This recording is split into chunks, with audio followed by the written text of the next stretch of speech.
So this is Don Oakley. I'm sitting in an empty meeting room at Wellbeing Retreat Center on March 17th, 2020.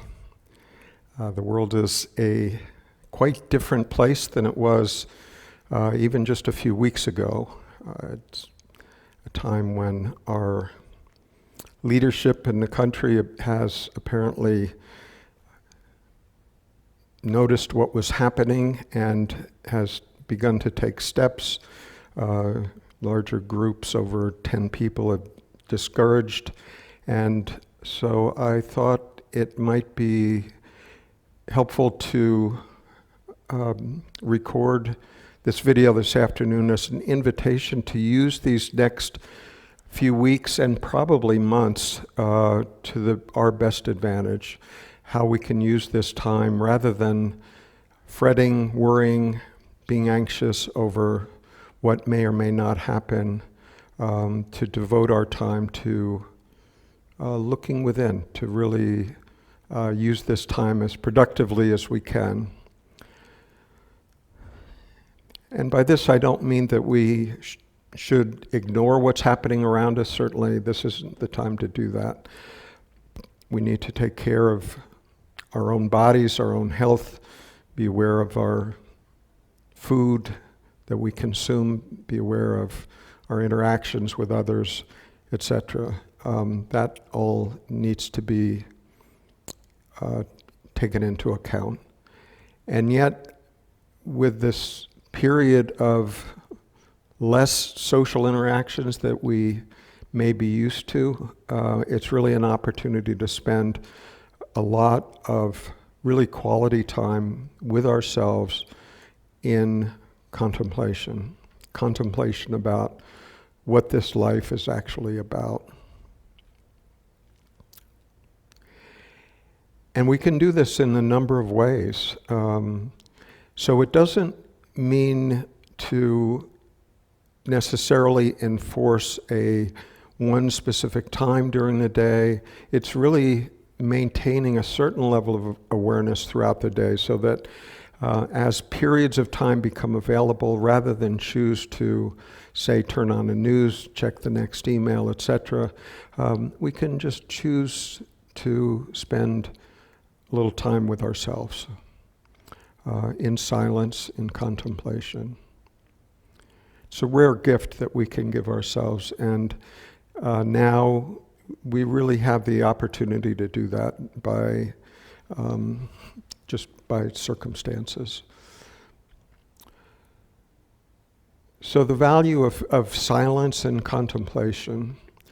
Silence, in whatever tradition you may have been raised in or are devoted to at this point, silence is a key element. And silence can be looked at in any number of ways. The most obvious way is when our physical surroundings are quiet, or at least quiet in the terms of absence of man-made sounds. You know, we're not generally disturbed if a bird sings or a breeze blows through the trees or we hear the rippling of the river. Those kinds of sounds don't seem to disturb us. They might even calm us. So we're really talking about the absence of man-made sounds we can call silence. That's beautiful. More rare as time goes on, it seems, but still possible to seek out. There's also silence that happens when we sit down by ourselves or walk or even drive a car. And when we notice that between our thoughts there might be just a split second of a gap between when one thought ends and the next one begins. Normally, when we're not paying attention, or even when we're trying to focus on our thoughts, it can seem like just a runaway railroad train of thoughts, one after another, with no break in between it. It seems to take us for a ride. So we can notice that too.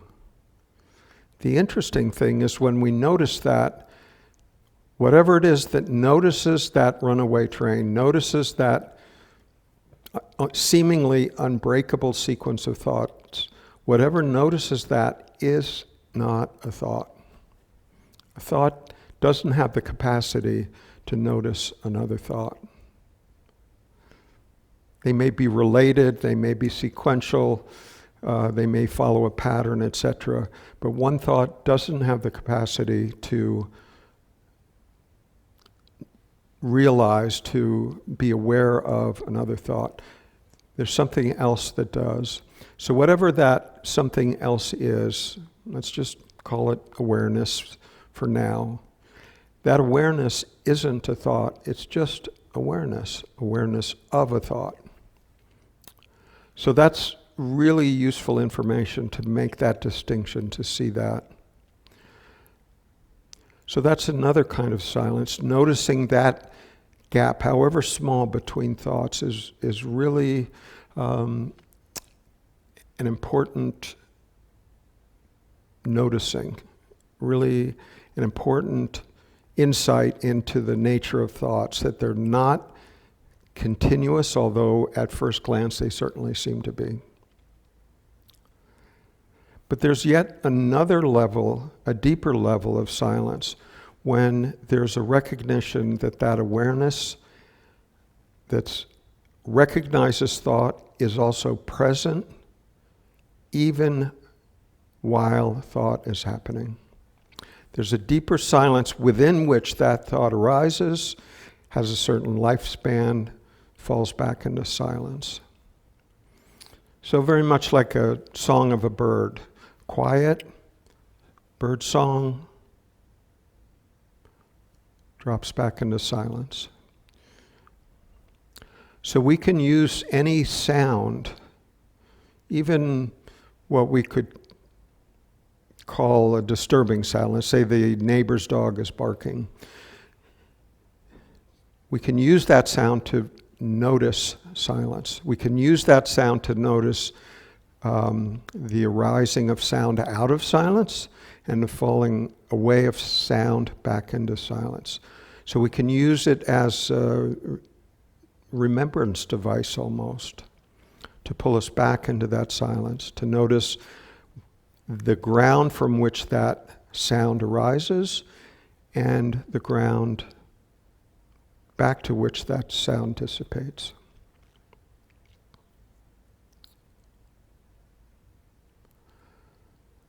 Another common element of many traditions is the inquiry back into the nature of our own self. The value of this is that it is the closest thing to us. When we look too far outside of ourselves, trying to imagine the nature of the universe, trying to imagine the nature of divinity, etc., it can pull us into a conceptual thought about life. So a conceptual thought about life isn't life itself. So the invitation that we're talking about here is really to examine for yourself what's real in your own direct experience, not as a philosophy, not as a set of beliefs to believe in, to not believe in, but to really see what's true, right? That's what really counts.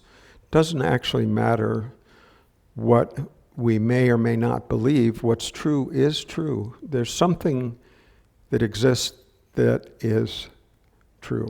There's a lot of things that are relatively true, but what I'm talking about here are things that are actually true, invariably true. You know, by relative truth, I mean, it's a good idea to drive on the right side of the road. Well, yes, except if you happen to be driving in England. I mean, that's a relative truth, but it's not always true. So by looking for what is absolutely true, it's necessary to consider what doesn't come and go, right? What comes and goes, sometimes it's there, sometimes it's not, is not sufficient ground to stand on. When it's there, we feel good. When it's not, we don't. If our happiness depends on our situation, whether somebody likes us that day, whether somebody compliments us that day, respects us, whatever we value, then we feel good. If it's based on that kind of external circumstances, our happiness is flimsy, subject to disturbance at any time. And when we can see that it causes a underlying sense of anxiety. We never know how the day's going to turn out because we never know what's going to happen. If our happiness is dependent on what's going to happen, there's a vulnerability there. It's actually normal with that outlook, with that worldview, that my happiness depends on what's happening outside. Then anxiety is a perfectly normal response to that. But we can go deeper. We can go, is that really who I am? Is that really the nature of my being? And so that's really the value of turning things around. Rather than looking outside of ourselves for answers, we can look within ourselves. So when we first hear that kind of directive, know thyself, on Greek temples from 2,500 years ago, more recently, Ramana Maharshi in India asking people to ask themselves, who am I? This form of self-inquiry. So it's turning around the direction of where we're looking. The mistake that most people make is when they hear that kind of directive, they think, okay, where I will find truth is in my thoughts. So we think that we're looking inside, but what we're actually looking at is our psyche, our whole pattern of conditioning that we've been given through birth, through growing up, through our environment, through our experiences. And we form thoughts and beliefs and opinions about that. We form opinions about ourselves, whether we like ourselves or not, or we like this but not that. And we believe that by examining all of that we're actually looking within. But we're not. We're looking at, again, something outside of ourselves. Closer, sure. Thoughts are closer than that chair on the other side of the room. That's true. But it's still something that whatever is noticing that thought is still prior to that thought. So in one sense, what notices that chair across the room is no different than what notices my thoughts. So then the question is, well, what is that? What is that that's noticing? What is the nature of noticing? What is the nature of that innate awareness? We're not talking about some mind-blowing, temporary, transient spiritual state. We're not talking about that. We're talking about awareness. The awareness that is present, that is noticing these words right now. That awareness. What's that?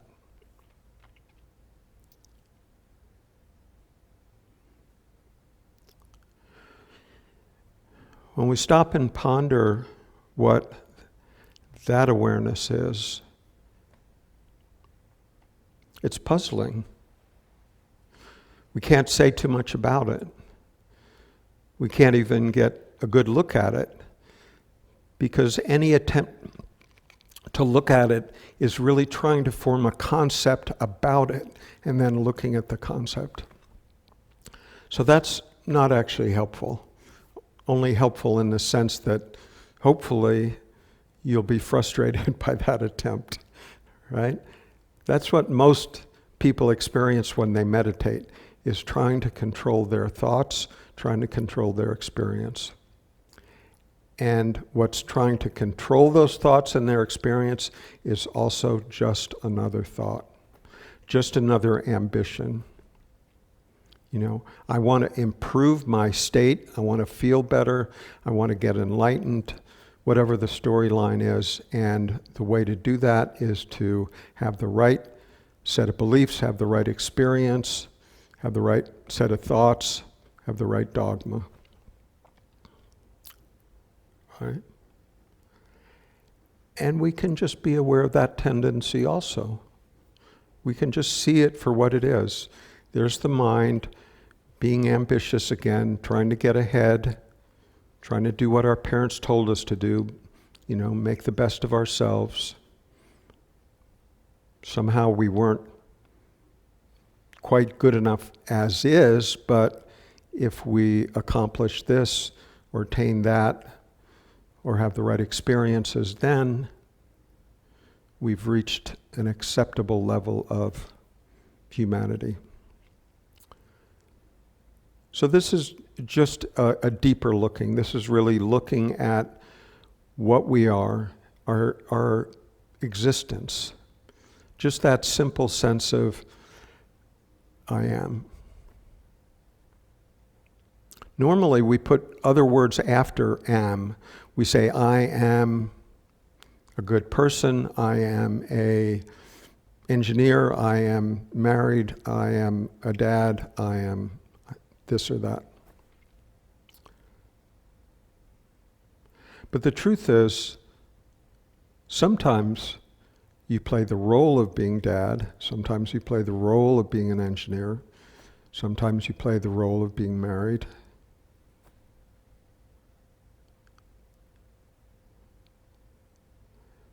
But what is it that's playing all of those different roles? You're not always a dad. Sometimes you're playing golf. You forget all about having kids, right? So at that moment, there's nothing that's happening in your awareness where you're fulfilling the role of dad.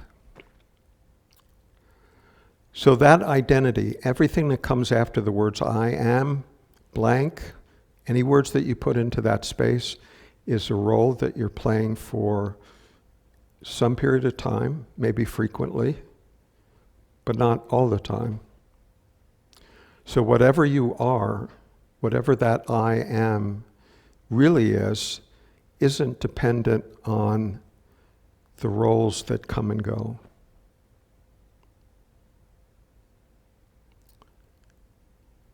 So again, the question comes back to what is absolutely essentially true. What's absolutely and essentially true shouldn't be dependent on some transient experience. It comes, it goes, can't be who you are. Who we are is more fundamental than that. So then the question is, well, what is that? What is that deep sense that we all have, that there's something alive, there's something here. I may not know what it is. I try to define myself in these different terms, but there is this sense of, yes, but I know that I am here. I am, and I exist now. That can be said with certainty. It can be said with certainty because you can't say the opposite. You can't say, no, I don't exist, right? You have to exist and be aware and conscious enough to even know that you don't exist. It's not possible, right? So that sense of simple I amness, now, here. I may not know what it is. I may not be able to talk about it or define it or explain it to anybody else or even explain it to myself, but I know that sense of simple presence.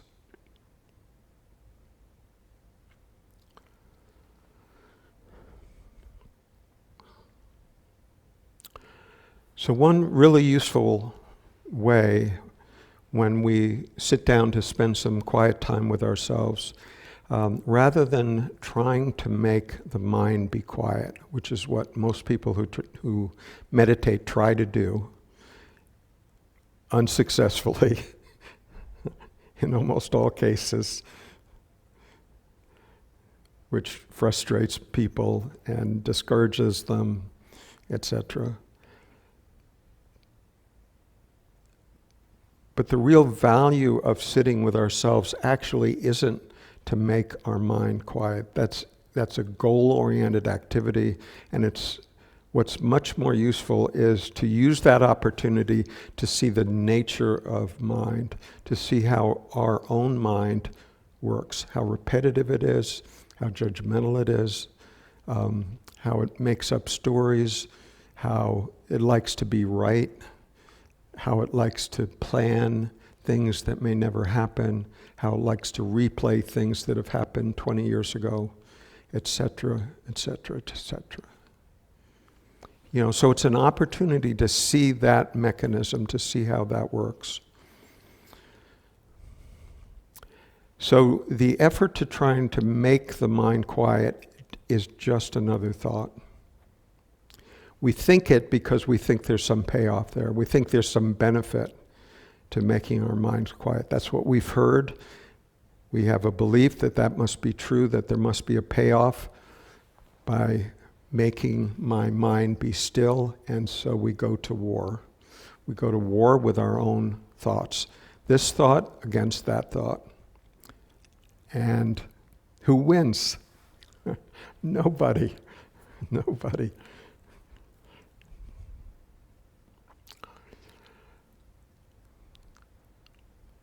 So a more effective way of approaching the silence that we talked about originally, whether or not thoughts are present, I'm still talking about silence. To approach that too directly puts the mind on defensive. So the suggestion would be to really use the body, to use our perceptions, our direct 5 senses, to pull our attention into our direct physical experience rather than our mind. So we could do that right now. So where you're sitting or walking, you could even do it driving a car, is just notice a particular physical sensation.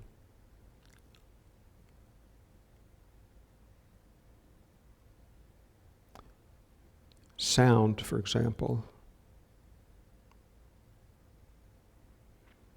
Just notice the sound itself without making a story about it, without deciding whether you like it or not, without trying to make it be something other than it is, just the sound. Just be with the sound. Just notice it.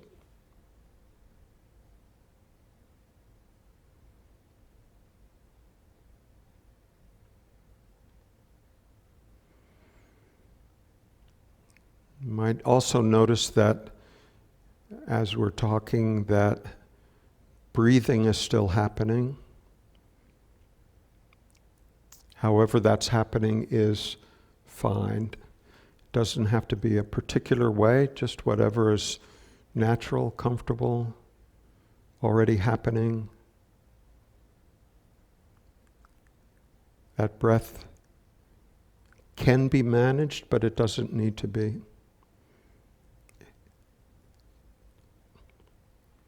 It's as if the body knows how to breathe It doesn't need somebody to tell it how to breathe.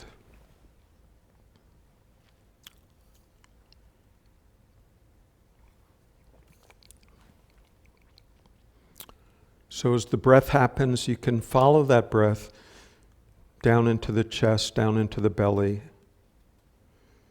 Notice how the body moves with the breath.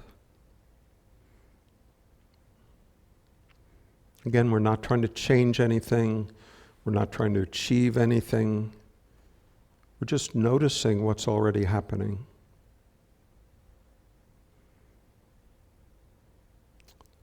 In the meantime, the sound that we were noticing,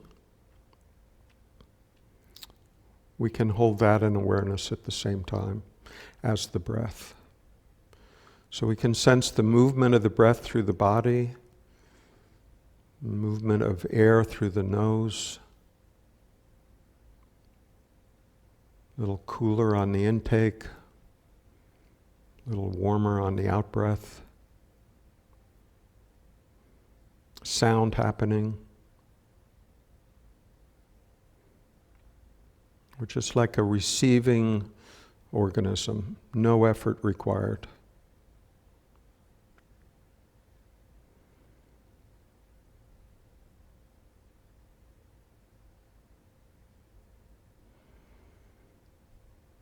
We might also notice the temperature of the room on our skin, let's say our forehead. Might feel a little,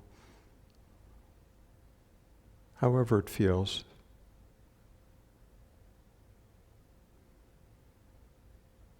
Just the simple ability to sense our environment. In the meantime, that sound that we had picked out might still be happening. The breath is certainly happening. Movement of our chest, our belly with the breath.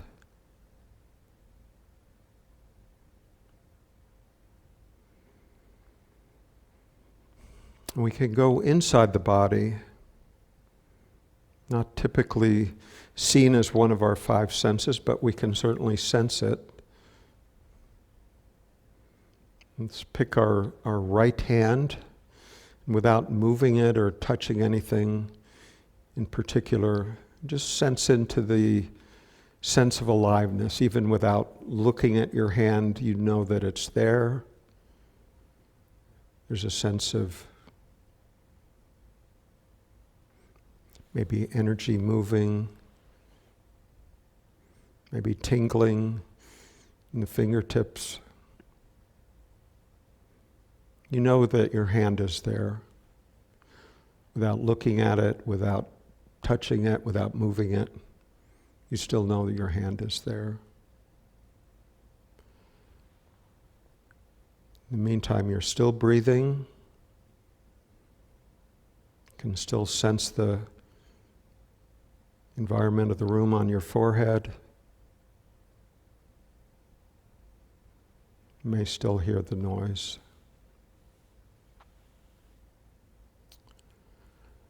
Okay, in precisely the same way as we're noticing these physical sensations without judgment, without trying to change or manage anything, without trying to make them different than they are, the hand, forehead,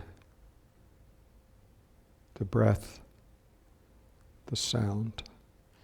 In precisely the same way, we can notice that thought might be happening. Just the next input, the next perception. Again, no need to manage it, no need to change it, no need to have the right thoughts. It's just a thought. Comes, hangs around for a while, morphs into the next thought. No need to change it, no need to make it go away, any more than the sense in our hand is a problem. No more than the sensory ability of our forehead is a problem. The thought is only a problem to the degree that we believe that it is. Otherwise, just a thought, no power. No power to disturb us.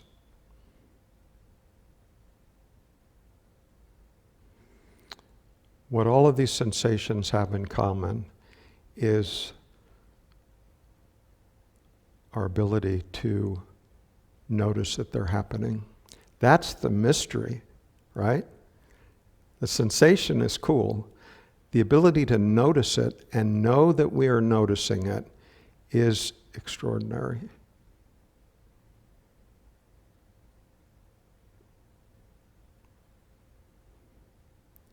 That ability, that innate ability that we all have without having to change anything, that innate ability is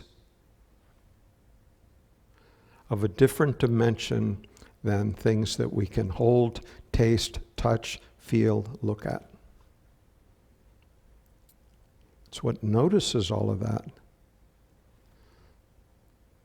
You could even say that all of those arisings, all of those experiences, all of those sensations, all of those thoughts are arising within consciousness. Consciousness is the field within which all of that arises. Consciousness is not some special spiritual experience that we occasionally visit.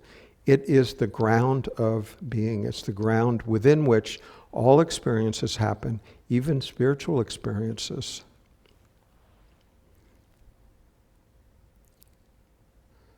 The freedom is to recognize the fundamental nature of that, to realize its already present nature of that, to realize that that essence of who we are already is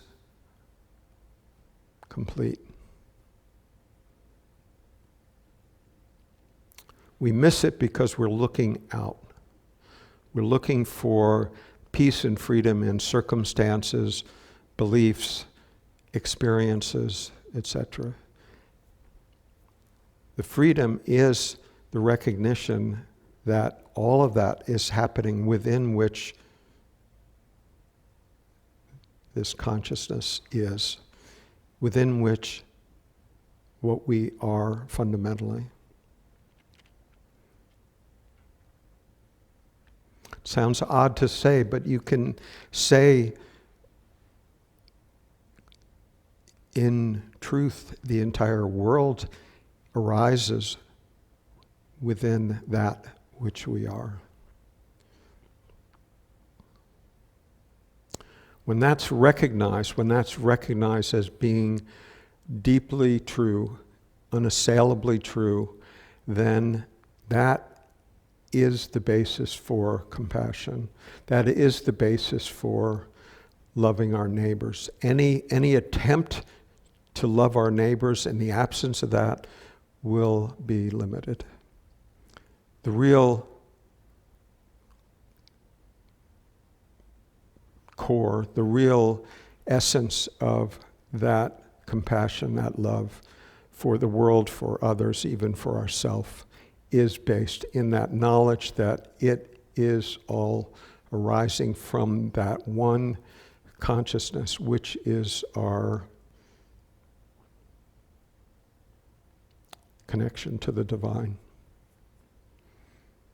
That awareness, that consciousness is of a fundamentally different nature than everything else. Everything else appears within it. Consciousness, awareness isn't a concept because you can't step back and look at it. It's not a thing. Sometimes it's called nothing, right? No thing, because you can't step back from it because it is what's looking. It can't be found because it is what is seeking. What's discovered is that which is seeking is that which is sought. That movement, that yearning, that longing is from our deepest nature. It may feel like it's coming from lack. It's not. It's coming from wholeness, seeking itself. And it won't be satisfied. It won't be fully, completely satisfied until it discovers itself, discovers what has been looking all along in all the ways that we look. Everybody is a seeker. Everybody in their own way is seeking their own peace and happiness, maybe in very distorted ways, very unfunctional ways, maybe semi-functional ways, but there's still that seeking to make sense of it all, to make sense of life, to find deep fulfillment in whatever way we choose to fulfill that, but without that sense of finding who we are, discovering it as a pre-existing fact, not something that we attain, but something that we are, something that we couldn't be otherwise. That discovery is freedom. That discovery is completion. Life goes on, sure, but we're freed from that sense of anxiety and fear of living, being in this world. That is the freedom. At that point, our peace, our happiness isn't dependent on what happens outside of us. Difficult things may come, yes. None of us have escaped that. Some less so than others. But peace is found in knowing who we are deeply. And that peace is possible. It's possible because it already exists. It's who we are. It's who we have always been. That's the wonder of that discovery. It was there all along. The joy is finding it, what a relief. That's what's so funny about it. We seek what we already are without knowing it. We seek everywhere else. And finally we come home and find out it was there all along. That's the joy.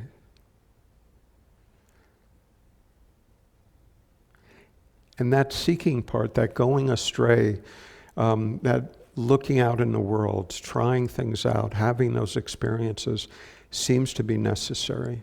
It's not a mistake. It's not a mistake. We look as long and as hard as we look until there's this movement back to ourselves. So these next few weeks and months are really an opportunity to look at that, really an opportunity to consider the possibility of this coming home to ourselves, coming home to a place that's not subject to the day-to-day drama of the world. Sure, it affects us, but that peace is unassailable. That peace is what we are. We don't have to try to be it. We don't have to try to manufacture it, try to pretend that it's there, try to put on a happy face. None of that is really that helpful. What's helpful is to discover that it is who we are already. As is. That's the really surprising part. As is. As we are. Because it's not dependent on our conditioning. It's not dependent on, what we've done in the past, what mistakes that we've made. It's not. Who we are is who we are. It is the I am, that simple sense of existence. Follow that sense all the way home.